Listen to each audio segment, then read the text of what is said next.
Graça e paz a você que se conecta comigo hoje para juntos ouvirmos o que o nosso maravilhoso e bom Deus tem preparado aos nossos corações. Amém? Essa é a 7ª mensagem de uma série chamada Positividade. E a minha oração é que o Espírito Santo de Deus esteja recuperando o entusiasmo do seu coração. Eu e você, nós temos passado por uma temporada muito difícil de enfrentamento da Covid-19.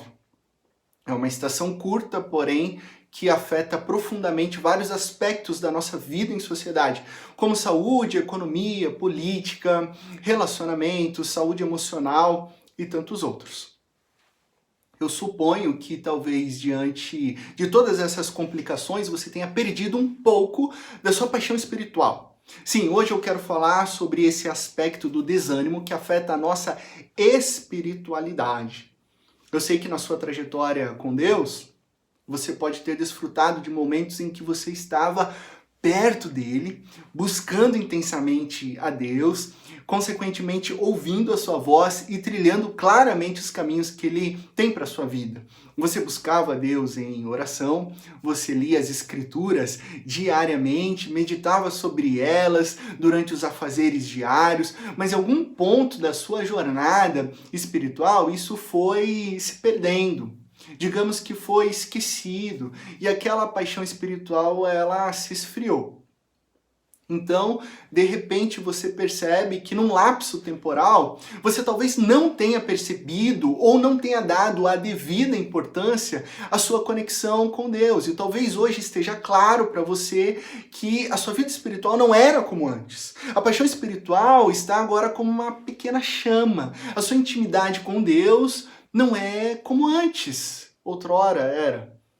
Está perdida, sem ânimo, ou talvez num platô. E no meio de uma estação tão difícil na história da humanidade contemporânea, você não esteja com tanto entusiasmo para buscar a Deus, para priorizar as coisas de Deus, para cuidar da sua espiritualidade e conexão com Cristo Jesus. Se você se sente assim, saiba que essa mensagem ela é para você. E não se assuste, porque esse drama da intimidade, da paixão, do entusiasmo espiritual é algo que sobrevém a toda pessoa que foi encontrada por Jesus e nos atinge nos mais diferentes níveis, até porque hoje eu e você ainda vivemos uma batalha espiritual na qual estamos trilhando um processo de santificação, de sermos mais parecidos com Cristo Jesus. Uma batalha, como está lá em Efésios 6, que não é contra seres humanos, mas sim contra poderes e autoridades, contra os dominadores deste mundo das trevas, contra as forças espirituais do mal. Nós estamos em batalha espiritual. E se em algum momento você parou de considerar a relevância dessa verdade, se em algum momento você se acostumou com o espiritual, talvez isso tenha te conduzido à perda do entusiasmo.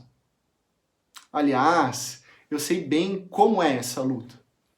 Talvez vocês não saibam a história completa da minha vida, mas eu quero contar um pequeno trecho aqui para vocês. Há 10 anos atrás, eu estava com a vida totalmente nos trilhos, sabe? Definida, com um rumo certo. Era o que eu achava 10 anos atrás. Há 10 anos atrás eu tinha 25 anos, formado em Direito, já com uma especialização em processo do trabalho. Isso é verdade, ok? Estou ressaltando isso porque aqui no Brasil o pessoal agora deu de inventar e mentir sobre títulos e funções. Mas eu garanto a você que o meu currículo Lattes é real, foi adquirido com muito esforço, diploma certinho, número da OAB, lembra até hoje, 279325, você pode pesquisar no site da Ordem, tudo real, ok? Mas fato é que eu estava trabalhando num ótimo escritório em Itapetininga e o mais importante, eu estava namorando 5 anos a menina mais linda e mais doce da face da terra. Eu ainda não sabia que ela era tão brava também. Estava tudo redondinho, sabe? Planejávamos construir uma casa, conquistar algumas coisas e casar futuramente. Tudo encaminhado, tudo nos trilhos, tudo conforme o sonho americano, o ethos da liberdade, sucesso, prosperidade. Eu estava muito feliz, é claro, mas eu não estava em paz. Existia algo que na época eu nem imaginava o que era, mas que me incomodava. E nessa época o Espírito Santo me conduziu a orar a respeito do que Deus tinha para mim no futuro. E eu confesso que era bem estranho orar sobre isso, porque eu imaginava que estava tudo certo. Mas enfim, vamos orar. E para resumir, depois de um bom tempo orando, naquele mesmo ano, Deus me chamou para o ministério pastoral. Deus respondeu claramente as minhas orações, que eu nem sabia o que eu estava pedindo. Pois eu não sabia nem como orar, mas o próprio Espírito Santo, ele intercede por nós com gemidos inexprimíveis, amém? E então eu fui invadido pela graça maravilhosa de Cristo Jesus, me chamando para ser pastor. E tudo, absolutamente tudo, obviamente foi alterado, foi transformado.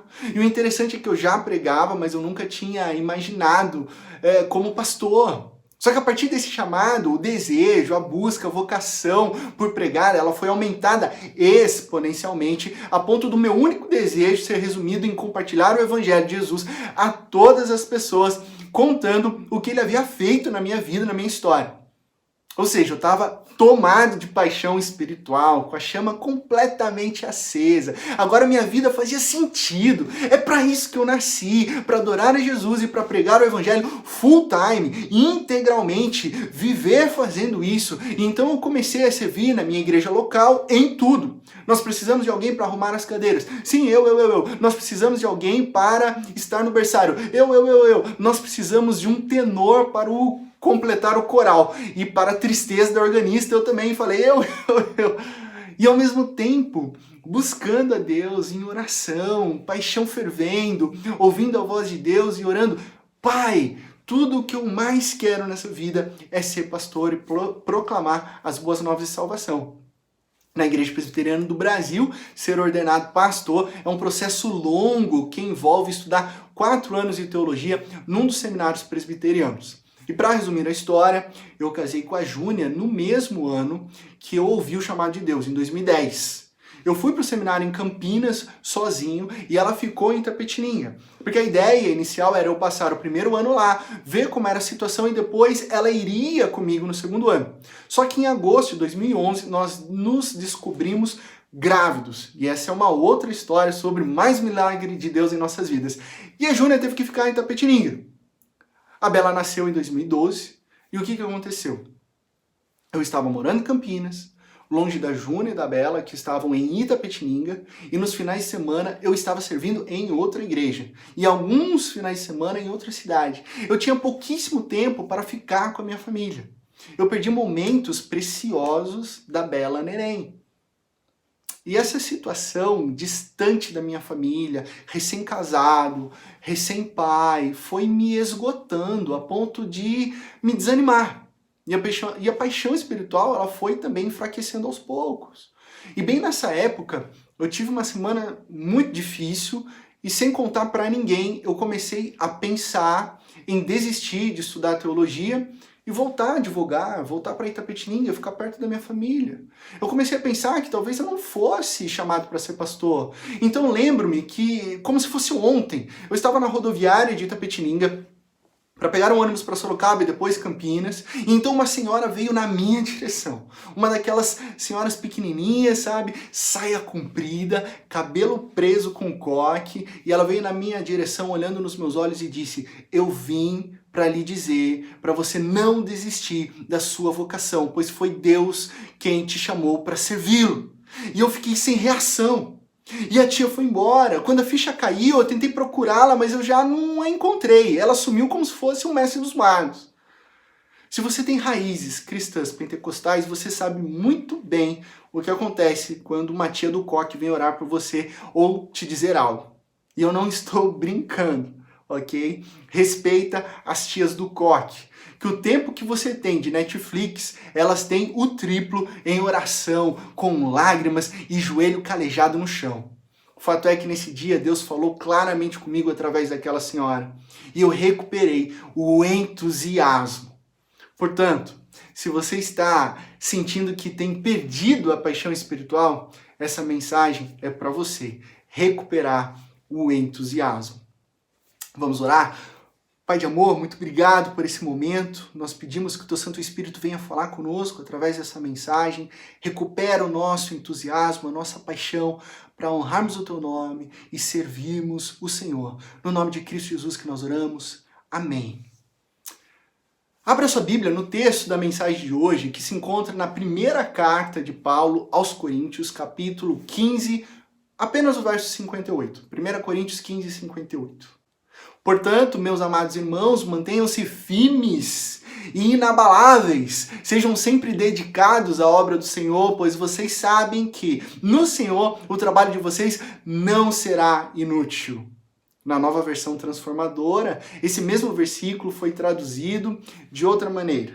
Portanto, meus amados irmãos, sejam fortes e firmes. Trabalhem sempre para o Senhor com entusiasmo, pois vocês sabem que nada do que fazem para o Senhor é inútil.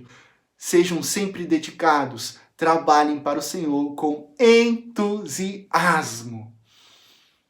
Existem dois tipos diferentes de pessoas no mundo, que reagem distintamente em situações de perturbação e adversidade. Primeiro, existem pessoas que deixam que as circunstâncias externas abalem o seu entusiasmo. E existem outras pessoas que utilizam o seu entusiasmo para influenciar as circunstâncias. Você já parou para pensar nisso?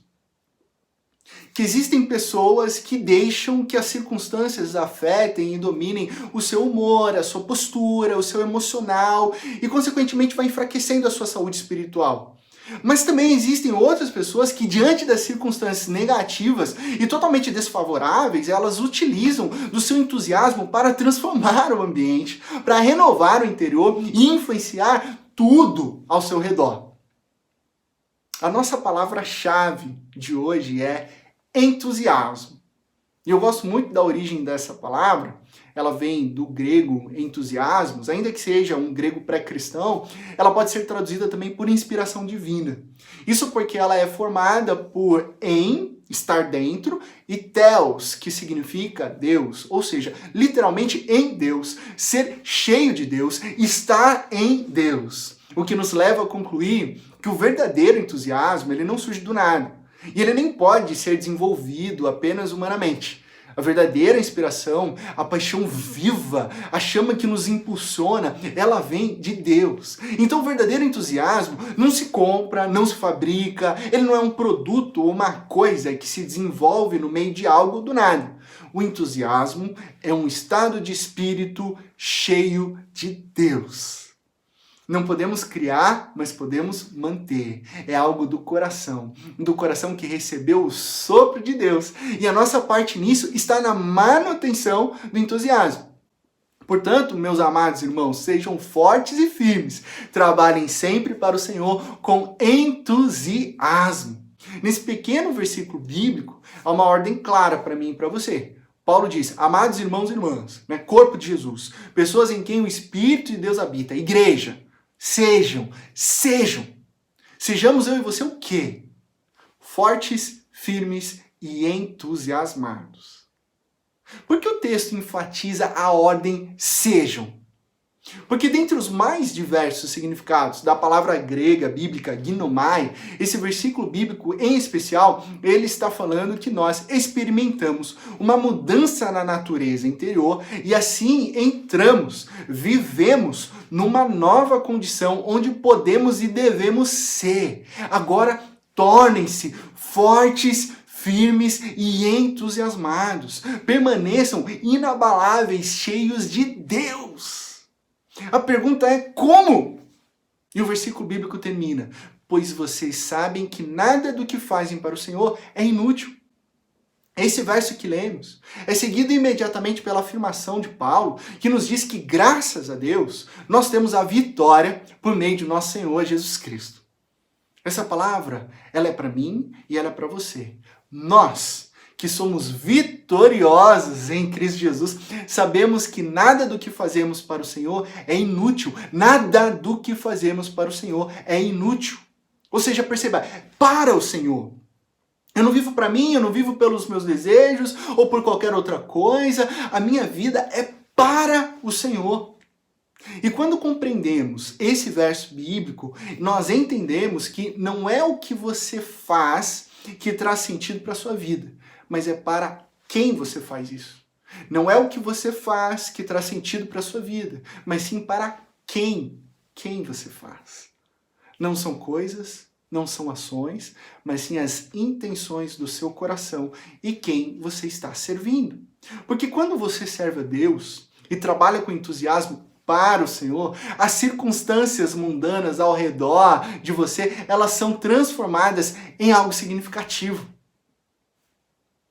Deixe-me te dar um exemplo.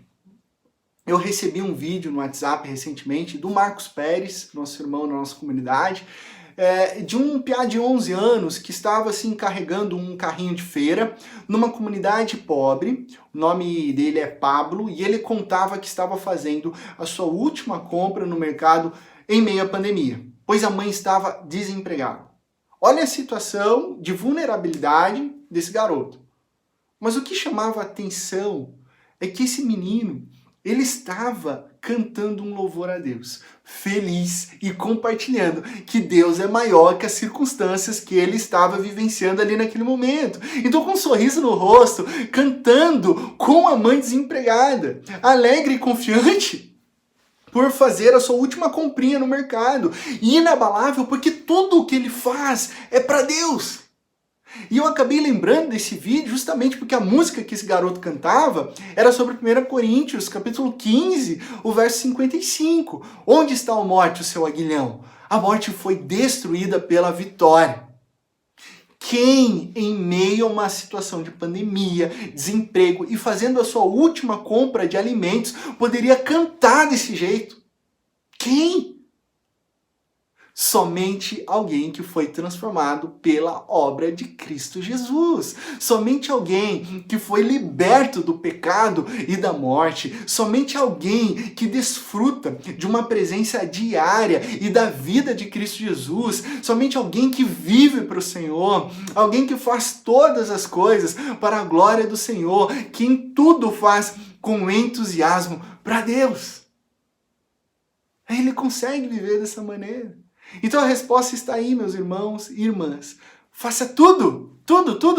Trabalho, lavar a louça, cuidar das crianças, arrumar uma telha quebrada, liderar uma equipe, trocar fraldas, comandar um centro cirúrgico, enfim, tudo com entusiasmo para o Senhor. E você vai perceber que o seu trabalho nunca será em vão.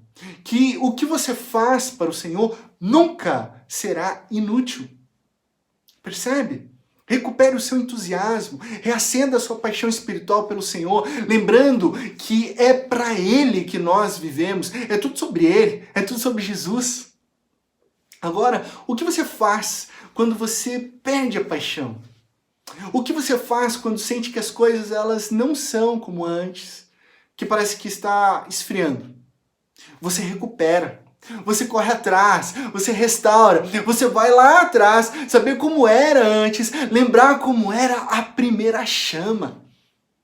E Jesus, Ele sabe que passamos por esses momentos de desânimo espiritual. E muitas vezes nós passamos por isso coletivamente, sabe? Como o corpo de Jesus, e talvez essa situação da igreja atual é esse momento.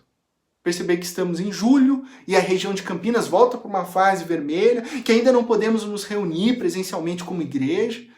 A saudade de louvar a Deus em uma só voz, reunidos num local em adoração. Sabe, o desejo intenso de celebrarmos a ceia, partir o pão, tomarmos o vinho juntos, orarmos juntos. Talvez tudo isso tenha colaborado para que a chama espiritual se enfraquecesse.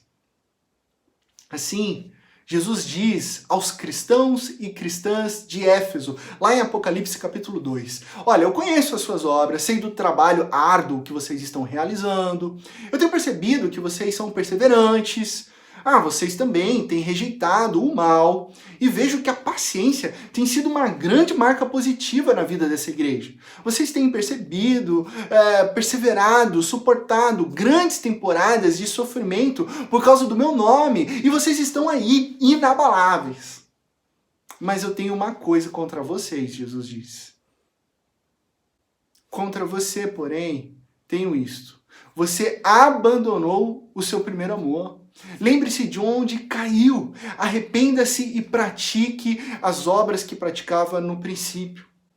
São palavras extremamente difíceis de ouvir.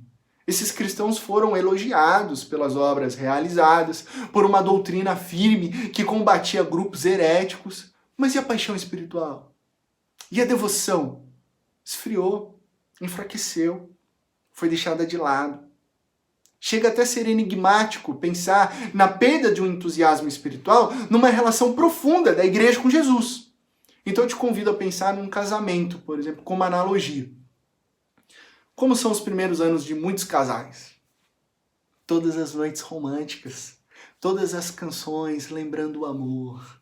Vocês vão na padaria e no mercado juntos, sempre de mãos dadas. Todos os momentos recheados de sorrisos, de abraços, intimidade, o amor. Ah, o amor. Mas então vem o tempo, com o passar dos anos, a rotina profissional, os filhos chegam dividindo a atenção, as tarefas, as atividades, a agenda vai tomando prioridades, o cinema semanal é cancelado, para economizar tempo, alguém vai sozinho na padaria, os horários de trabalho são distintos e pela noite o casal chega esgotado. Onde esse casamento chegou sem perceber? Numa perda de sensibilidade mútua, no esfriamento do entusiasmo. E um belo dia, ambos, marido e mulher, se veem numa relação social apenas amigável, onde não há conversas profundas, não se divertem juntos mais, e a intimidade sexual se resume a mês sim, mês não. Sinais de que o amor se foi. Que o primeiro amor foi abandonado. É forte isso, mas é real. É como uma erosão. Na maioria das vezes não é intencional, mas é isso que acontece, por falta de manutenção e cuidado. A aliança está no dedo, o retrato da família está na sala, os filhos estão em casa, no dia do casamento até saem para jantar, mas o amor não está mais ali. Da mesma forma, na nossa jornada espiritual, fazemos uma oração antes de comer, a Bíblia está aberta lá na sala, uma vez por semana até ouvimos o pastor pregar, mas a devoção diária não está mais lá. É isso que Jesus diz para a igreja de Éfeso. Vocês têm um bom ensinamento, vocês têm boas obras, boa doutrina, mas vocês perderam, vocês abandonaram o primeiro amor por mim. Pouco a pouco, de forma quase que imperceptível, vocês se esfriaram, abandonaram o primeiro amor. Você se afastou de Jesus. Você foi perdendo a intimidade com Jesus. Você abandonou o poder, a presença diária de Jesus na sua vida. E então, com muita simplicidade, Jesus nos diz: lembre-se de onde você caiu. Arrependa-se e pratique as obras que praticava no princípio. Pense, lembre-se de onde você estava quando Cristo Jesus te encontrou. Lembre-se de quando Cristo Jesus abriu os seus olhos para ver que Deus te ama e sempre te amou. Volta e lembre-se que Cristo Jesus, ele te libertou do império das trevas e te transportou para a sua maravilhosa luz. Lembre-se de que você conheceu o sentido da vida, de que quando o seu coração ele foi totalmente quebrado e feito novo através do sacrifício de Cristo Jesus na cruz. Lembre-se que ele morreu por você, que ele te salvou e que ele te concedeu uma vida plena, abundante e eterna. E então volta, arrepende-se, mude de direção, mude de pensamento, volta para Jesus, reacenda a chama do primeiro amor, recupere o entusiasmo. O que você faz quando cai em si, que a sua paixão espiritual se esfriou? Sabe o que você faz? Você se arrepende e você volta. Você volta para Jesus, não importa o que aconteceu até o momento, mas o que realmente importa é voltar e praticar as obras do início. Porque lá no início, você não praticava as obras por lei, você não fazia por dever ou por obrigação, mas sim por amor, por quem Deus é na sua vida, por entusiasmo, por estar cheio de Deus. E Jesus hoje nos chama a voltarmos à vivência da paixão do entusiasmo. Pois existem dois tipos de pessoas. Aquelas que deixam as circunstâncias, a Covid-19, o medo, o pânico, a ansiedade influenciar a sua postura, o seu coração e a sua própria temperatura espiritual.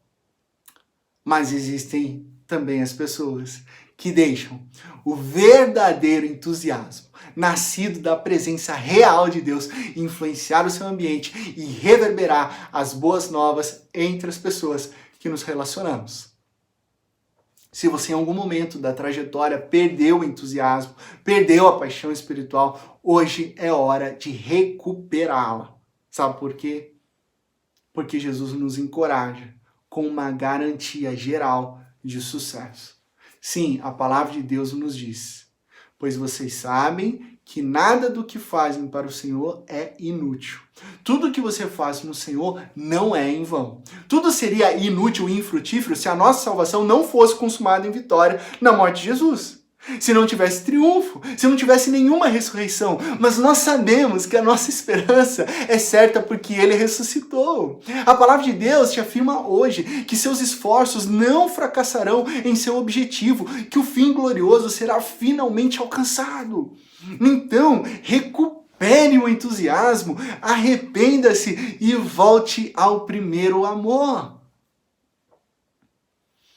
Mas pastor, como que você mantém essa chama do primeiro amor acesa? Então você nunca desanima. Claro que eu enfrento dias difíceis. Claro que tem dias que eu sofro ataques na minha fé, na minha confiança. E por hoje ser pastor, eu sofro muito mais ataques do que antes. E sim, isso altera o meu humor. Minha esposa que o diga, né? Já falei pra vocês, querem me conhecer? Converse um pouco com a minha esposa. Mas então o que eu faço? Eu volto ao primeiro amor.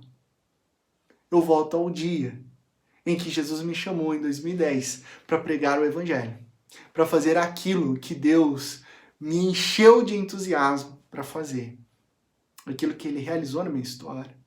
Essa semana mesmo eu Foi uma semana tensa, né? Onde vivemos ataques profundos à nossa fé. Então, na sexta-feira, eu e a Júnia dedicamos a manhã para refletir e lembrar, e voltar e perceber o amor de Deus na nossa história. Então, nós fomos contando as bênçãos, lembrando as vitórias. E quando fomos orar, nós só tínhamos motivos de gratidão. Porque estamos cheios de Deus. O Espírito Santo foi fortalecendo, foi renovando, foi edificando a nossa fé, nos lembrando de que a graça de Cristo Jesus nos é suficiente. Então voltamos ao primeiro amor e seguimos fazendo tudo para Jesus, não pelo que vemos ou fazemos ou pelas circunstâncias, mas sim por quem Ele é. Recupere o seu entusiasmo, volte ao primeiro amor, seja o tipo de pessoa que permite que a obra de Cristo Jesus impacte a sua vida e a vida de outras pessoas, não importando as circunstâncias. Concluindo, existe uma canção muito antiga, da década de 80, da banda Rebanhão, que é uma oração de recuperação do entusiasmo. Essa canção ela se chama Primeiro Amor. E ela diz: eu quero voltar ao início de tudo, encontrar-me contigo, Senhor. Eu quero rever meus conceitos, meus valores. Porque é lá no início, no princípio, quando você foi encontrado por Jesus, é lá que você deve voltar ao primeiro amor. É lá que eu quero reconstruir e recuperar o entusiasmo. Porque nada, absolutamente nada, está além do poder de restauração de Jesus. Nunca é tarde demais para recuperar o entusiasmo e reconstruir. Jesus ele está de braços abertos, esperando o seu retorno ao primeiro amor e recomeçar uma linda jornada na presença de Deus.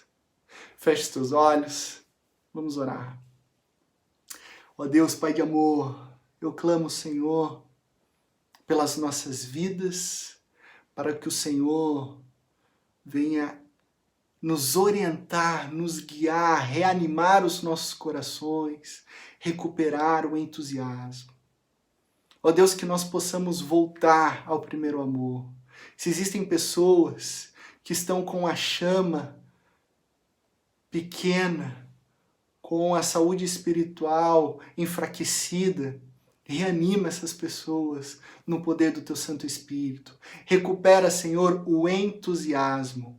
para que possamos ser dia a dia cheios do Senhor. Nós queremos ser cheios, estar na tua presença, estarmos no Senhor e assim reverberar o teu amor, a tua presença, a tua graça, a tua bondade, a tua fidelidade em nossas vidas, não vivendo num termômetro das circunstâncias, mas sim certos de que nosso entusiasmo nasce do fôlego de vida que vem do Senhor. Ó Deus, obrigado porque essa palavra nos renova e nos enche de esperança. E assim a gente possa viver com o entusiasmo recuperado no primeiro amor, o amor de Cristo Jesus, o amor do Senhor, aquele amor que nos invadiu e nos encontrou, transformando as nossas vidas. Abençoa, Senhor, cada lar, cada família. É no nome de Cristo Jesus que nós oramos. Amém.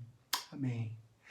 Que Deus te abençoe na mais absoluta certeza de que em Cristo Jesus todas as coisas ficarão bem. Uma ótima semana cheia de entusiasmo, cheio da presença de Deus.